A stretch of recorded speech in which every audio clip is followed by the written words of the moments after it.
Coach Urick had so many of them. When you're through improving, you're through. Don't eat anything you can't lift. Come on, ref, I'm starting to take this personal. 20 one-liners, just one after the other. Welcome to the Fred Opie Show, where you learn how to make a difference on and off the field. I'm your host, Fred Opie, a former Syracuse University and U.S. national team athlete turned historian. I use the oral histories of my guests to unpack strategies to make a positive impact in this world.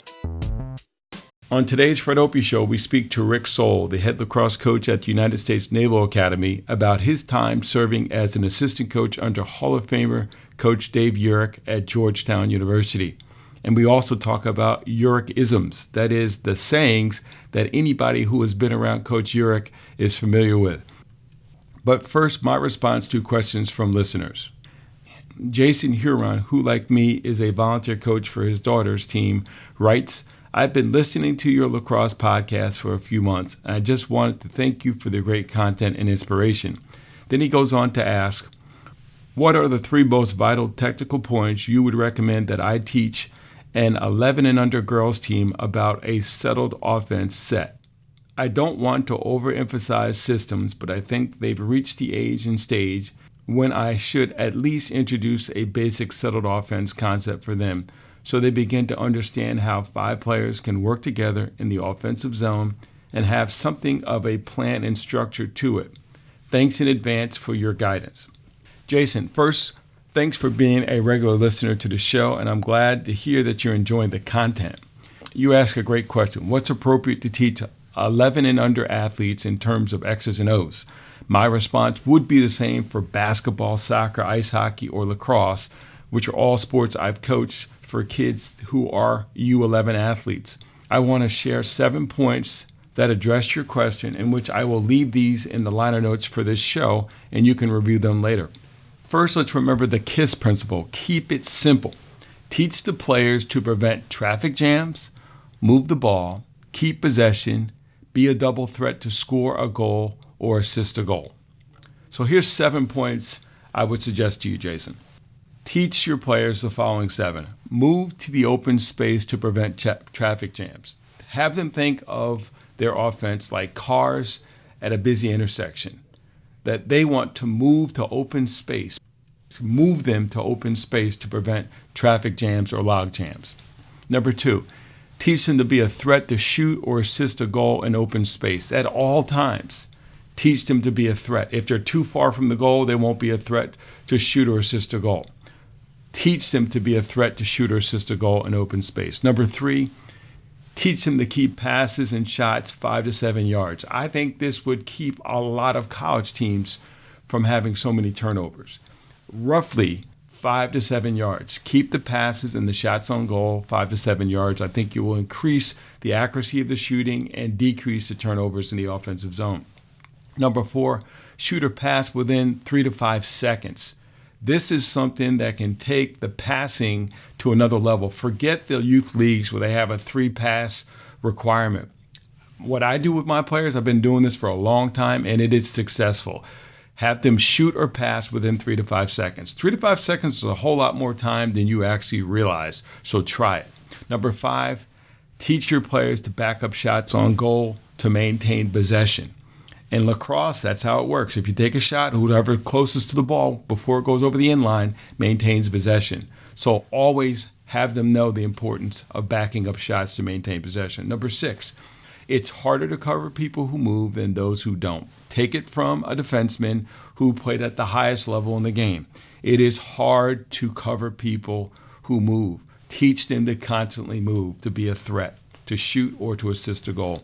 Number 7, pour on praise when they execute your desired outcomes. That is really important. Oftentimes I will blow the whistle and stop the players. They think they're in trouble, and I go, wow, that was awesome. So pour on the praise when you see them execute a desired outcome, whether it be at the individual level or at the collective level as a team. Listen to the archived interview, first of all, that I did with Hall of Fame coach Mike Masser at fredopie.com, and look for the link to the podcast. You will see that Coach Masser talks about this. With his high school players, he's been doing this. He does not have necessarily set offenses, and he's won many high school state championships, and a number of players who are now in the Hall of Fame. He talks about this, so I think it'd be really helpful. Let me summarize what I'm saying here, Jayson. Shoot or pass within 3 to 5 seconds. Be a double threat to score or assist in a goal. It's harder to cover someone who moves than those who stand still. And finally, here's a parallel principle that I think would help everybody. As in life, great offensive players hustle and make things happen instead of watching things happen. And the best offenses are based on a great defense.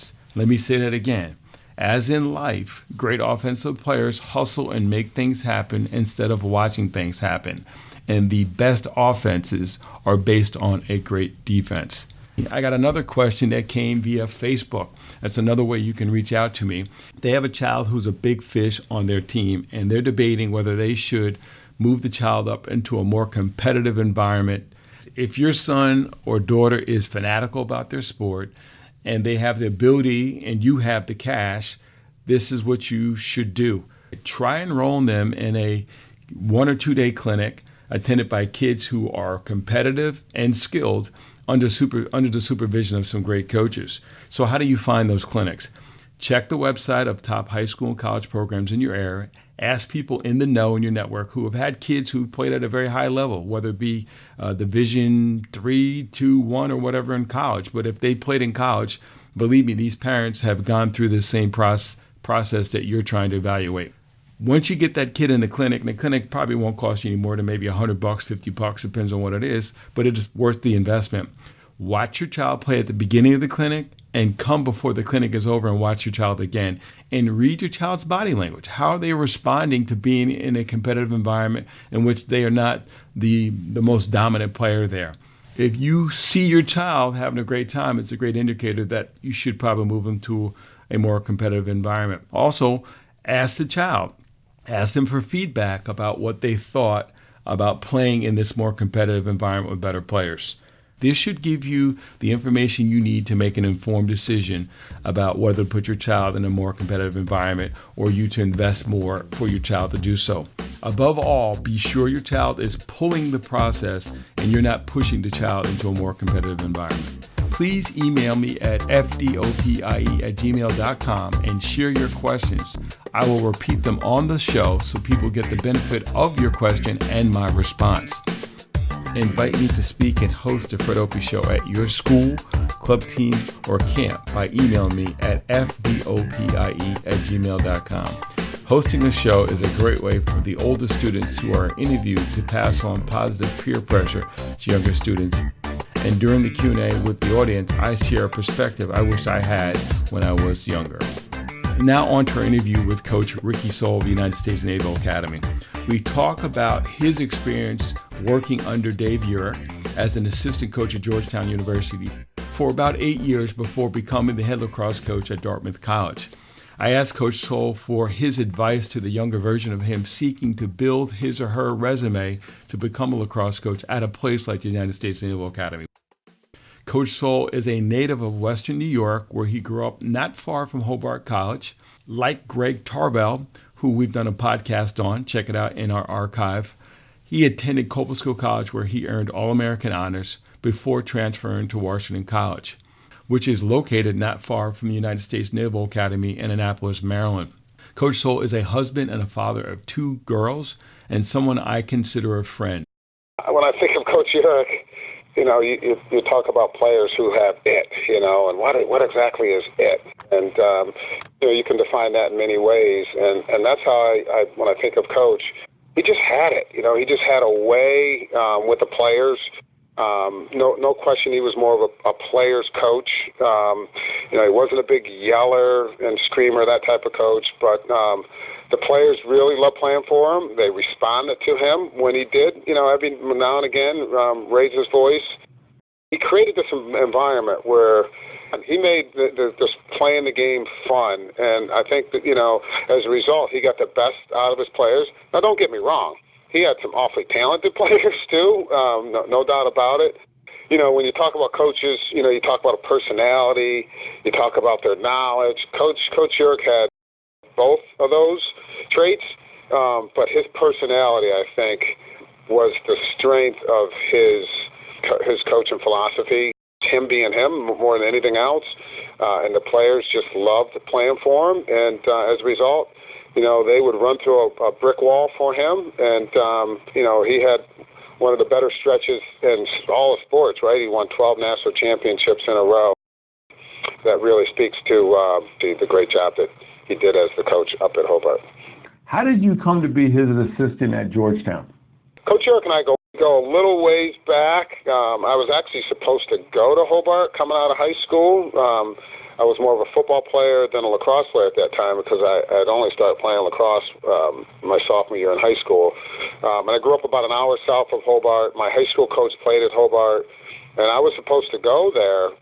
Thought I was going to play football before actually even playing lacrosse.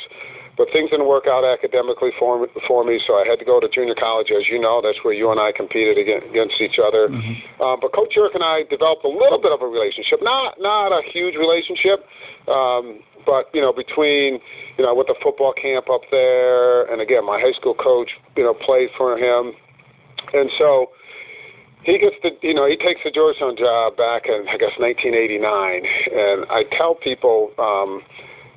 Comparing Coach Tierney leaving Princeton to go to Denver, 6 years ago, I guess, that was Coach Urick. When he left Hobart to go to Georgetown, holy smokes, here's this coach who won 12 national championships.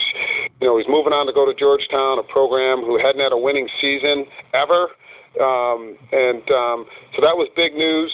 And so that was when I was coaching at St. Albans School, which is about a mile up the street from Georgetown. And so Coach would come to my games that spring. I think he didn't know a lot of people, and again, he and I had a little bit of a relationship, and so he enjoyed coming to see my team play. And so at the end of that spring, we had just lost a heartbreaker to Landon too, and I was, we're gonna beat Landon next year. I'm telling my team and my parents. Well, Georgetown had when they hired Coach Urick as the head coach, they told him they didn't have the resources for a full-time assistant that first year, but they would have it starting the second year. And so at the end of his first year, he comes to me and asked me if I wanted to be his coach. Now, a little side story here. He had offered it to Mark Van, who had played for him, of course, and Mark Van's dad was, I think, the president of Hobart. So they've known each other for years. But Mark had just graduated from grad school up at UMass. Mm-hmm. But the Virginia job, I think Chris Colbeck had left Virginia, and the Virginia job, assistant job, came open. And so Coach Starja asked Mark Van if he would, be his assistant down in Charlottesville. So Mark Van, having spent, a lot of his life with Coach Urick, decided, that he wanted to, coach, under Coach Starja. And so he decides to go to Charlottesville, which opened the door for me. And I guess you can say the rest is history. I ended up working 8 years with him, 8 of the best years of my life. Learned so much, not only in the coaching arena, but just in regular life. I just learned so much from Coach Urick, being around him and his family. Still very, very, very close to the family, Scott, the boy, Holly, Mindy, the 2 daughters, and, of course, Mrs. Urick. They're like family to me. The show will be right back. Start with your gift. Understand and monetize it while serving others with it. This book is written for the younger version of me. In Start With Your Gift, I help you recognize your gift, select mentors, choose the right school and training, consider childhood wounds in need of healing, identify internships, show you how to select jobs, get your financial house in order, live and give like no one else. And it's available on Amazon.com as an ebook or paperback. Now back to the show.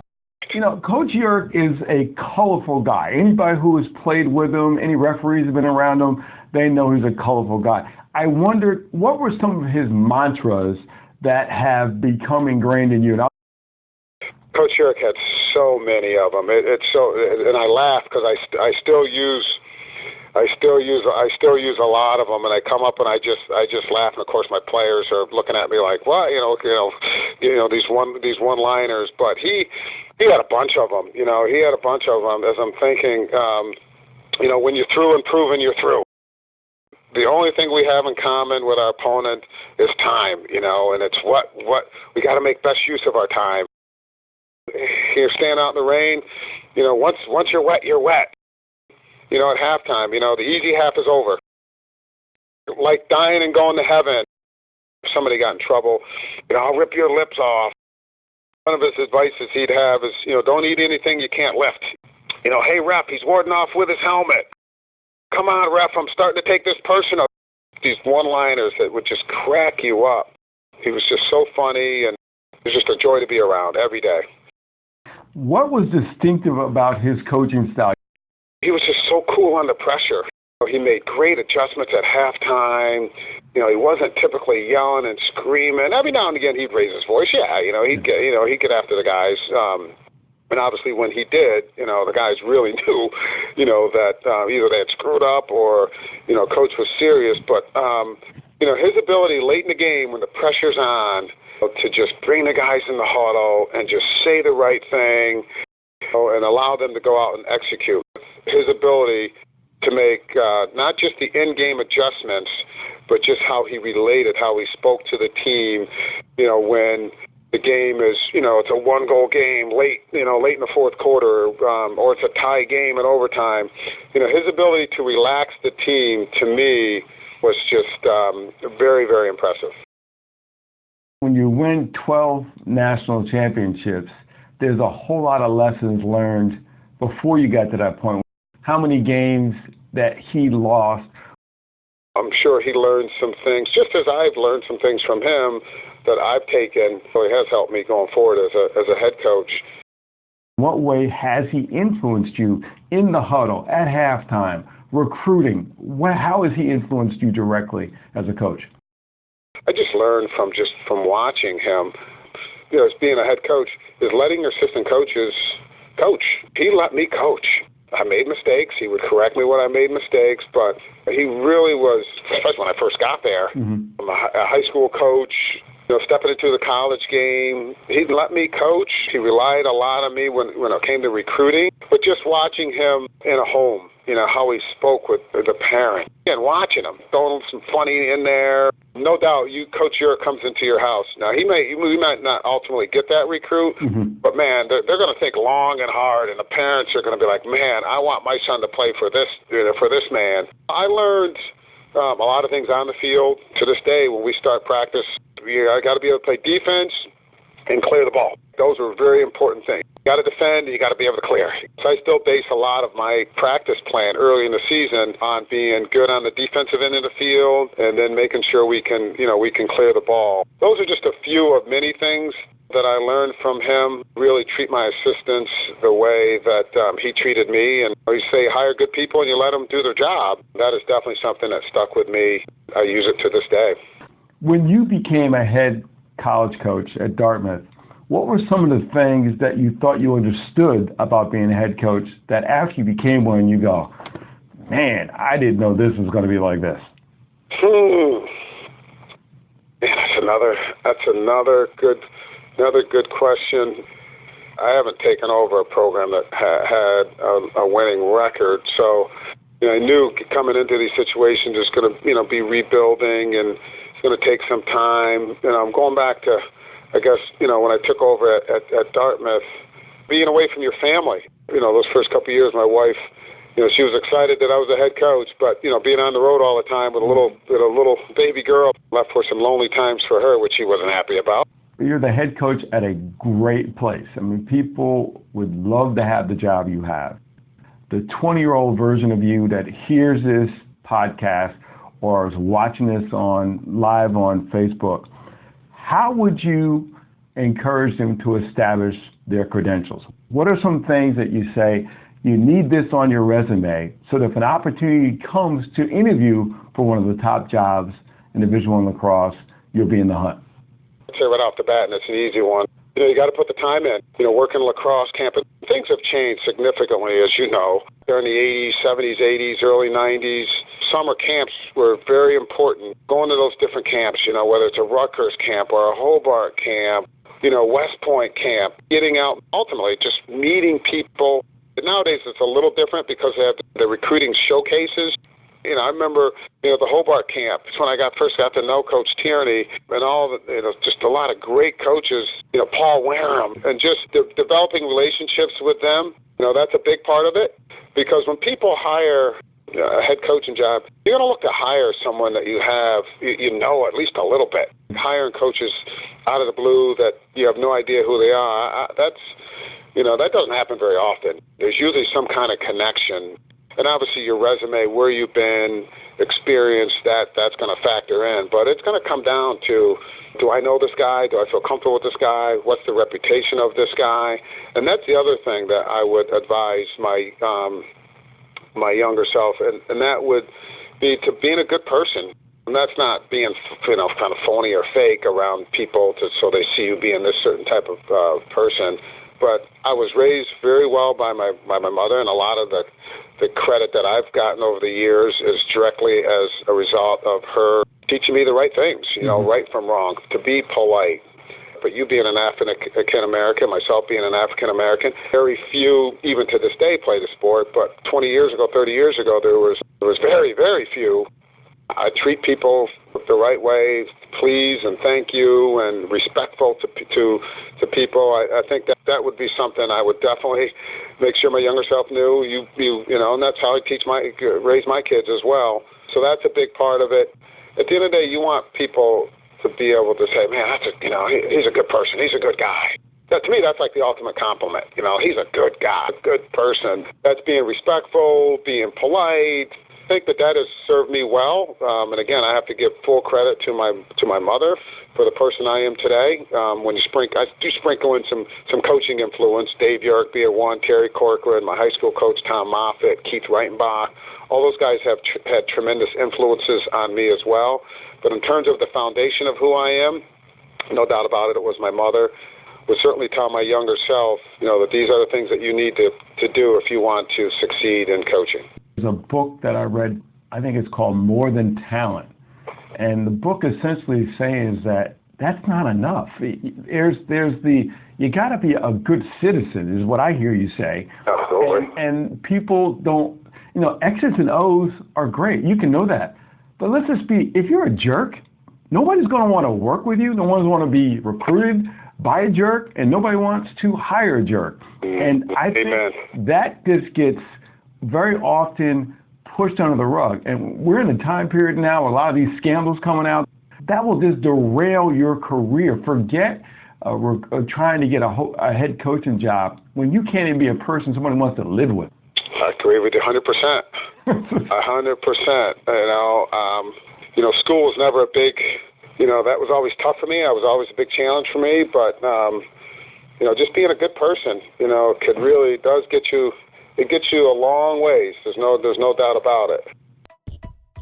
If you like what you hear on the show, share a link on Facebook or Twitter, or send the link to a friend. If you have a question you want us to address on the show, write me at fdopie@gmail.com. You can find our show archive, blog, suggested reading, and more at fredopie.com. Now back to the show. If you could have a superpower, which one would you want and why? I'm an old school guy, Superman. I'm Clark Kent. Being able to fly. One day you're hanging out. One minute you're hanging out in a nice suit, and the next minute, you're out, flying the friendly skies. With traffic the way it could be in certain parts of this country, to be able to fly saved me a lot of time. But being able to help people as well as Superman did throughout his whole career, I'd have to say, I'm a big fan of Superman, and that is someone that if I had a superpower, if I had a choice. I would go that route. If you could have dinner with three people, they could be dead or alive, which three people, only three, which three people would you have, and why would you choose these three? The first one, my man MJ, Michael Jordan. He's my all-time favorite, athlete. Just being able to sit down and have a meal with him would certainly be pretty cool. The way he played, the grace, the competitiveness, coming through in the big moment, as he did so often. He was my man. There's no doubt about it. The other person that was easy for me to have a meal with is Harriet Tubman. My thesis back in college was on the Underground Railroad. I'm just fascinated by the Underground Railroad and abolitionists back in the day of slavery. It's just amazing, that she freed herself, and then the number of missions that she did to go, rescue, whether it's family, whether it was friends. Could you imagine what it was like, traveling, the country back, when it's dark, there's no flashlights, you're running up and down, you're traveling at night. Not only did she do it once, she did it numerous amount of time. She also served in the Army as a scout and a spy. I'm just very in awe, but certainly intrigued, and would love to just sit down and just like, man, how did you do it? How did you do it? You want to talk about, fortitude, back up to north, back down south, back up to north. So I'm fascinated by Harriet Tubman and what she did, throughout her life. On the same topic, Martin Luther King. You got to go with, Dr. Martin Luther King. For me, sat down, had a meal with him. He was a leader, and obviously his approach, nonviolence, must have been so difficult back then. Because so many people, wanted to, it was about, trying to get back, pay back physically, and he stressed doing it, a different way. Harriet Tubman, Michael Jordan, and Dr. Martin Luther King. When is the last time you cried, and why? The last time I cried was, our quarter round of the NCAA tournament. Beat Yale up at Yale. Doing the interview with Paul Carcaterra was one of them. I ended up just tearing up. Now, I go back to our conversation we had a few minutes ago, and me praising my mom. She had died in late fall. Now, this was May. Her birthday was in March 31st, so it was the first birthday with her no longer being here. And then Mother's Day was, I think, a week earlier. So, we win this game. It was obviously a great moment for my team and for myself personally. Having taken this program over, the first couple of years, it was pretty tough. We had to get things going. That was a moment that she would have been very proud of me. And I just broke down. And I didn't break down even at her funeral service. I held it together, all that time. But, we beat Yale. I just couldn't help myself. I was thinking about her. But we just pulled this off, Ma. We did it. I finally broke down. More men need to see that real men can cry. I think it's great. Last question. I don't tell my guests this beforehand because they really need to think, and I wouldn't want them to process it too much. Rick, we're going to say that you just came from the doctor and you learned that you have a rare form of bone cancer. And they're going to give you literally 3 months to live. And they tell you you need to get your house in order and decide how you want to live this next 3 months. What we're going to ask you to do is to make a video, and in that video, share 3 things a person needs to do, 3 principles if you're going to live a life that has a great impact. An impact maybe at the scale that your mom has had on you. What are 3 things that you would want your current players, your alum, your daughter, your wife, and your extended family to know? If you're going to have a great impact on this world, what are 3 principles to live by? Wow, that treat people respectfully. That's a must. There's no doubt about it. If we're going to make a mistake, hold yourself accountable. That's a principle. Third one, having a pretty good work ethic. I think it's very important. You can't be lazy. Tell my kids, tell my team, you got to have a pretty sound work ethic. Certainly the first 2, being respectful to people, that's a no-brainer. I think accountability is certainly, an easy one for me. And then third one, having the work ethic. That's going to get you places. That is going to get you someplace if you're not afraid to, put the time in and, roll those sleeves up and, persevere. Maybe some perseverance involved, but if the work ethic's there, hopefully in the end, good things will happen. Rick, I want to thank you from the bottom of my heart for taking the time out of a busy schedule to talk. I want to say just how proud I am to be able to call you a friend. We were together. I used to cover this guy. I used to be some battles. This is back when I used to talk trash, folks. and Rick was a bull to cover, just tough. And Coble School used to beat our butts every year in the first rounds of regional playoffs. But I've seen you grow, see you develop, and as not only a coach, but as a husband, as a father. I'm super proud of you, and I want to say, well done. I think your mother would be just absolutely delighted to see the things you've accomplished. And it's just getting started in my mind. You got a whole lot more to do in life, and thank you. Well, Fred, I really appreciate it, man. It just makes my day to hear you say such kind things about me. The respect is right back at you. I was talking to my man Jack earlier, and just Jack Ray, that is, and just telling him how tough you were, what a great athlete that you were. I remember, again, those days at Coviskill and Herkimer, you with the short stick, you with the long stick. Yeah, you talking some smack, but, man, you could back it up, too. That's something that you could do. And, I'm a big fan of yours and equally as proud of you for the things that you've gone on and done in your life. And I really appreciate you having me on. When you sent me that email asking if I would be willing to talk to you, it took me a half a second. I had to register it. I was like, heck yeah, that would be awesome. And so I appreciate it. It's been a lot of fun, and I wish you all the best this upcoming season, and I'll look forward to seeing you down the road sometime. That's a wrap for this show. Thanks for listening. To hear more content like it, go to fredopie.com. This show could have been brought to you by your company. If you have questions about advertising and sponsoring this show, contact us at fdopie@gmail.com. That's fdopie@gmail.com. Start with a gift. Learn how to understand your gift, monetize it, and serve others with it. I wrote it for the younger version of me, who I describe as having sports on the brain and lots of pain. It'll be available online at fredopie.com.